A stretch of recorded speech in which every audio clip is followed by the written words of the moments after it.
मैंने चावल डाला हुआ है गौरैया चिड़िया के लिए। बहुत सारी गौरैया आ चुकी है चावल खाने के लिए और वह बहुत सतर्क है क्योंकि घर में शेरू भी है।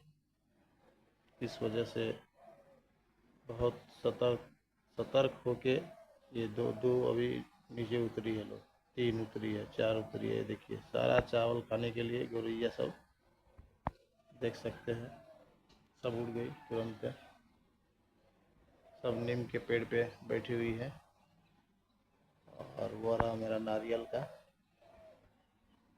और ये मेरा शेरू आराम फरमाते हुए।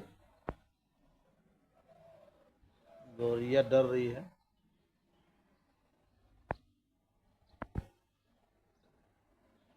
दो आई है अभी फिलहाल, फिर उड़ गई।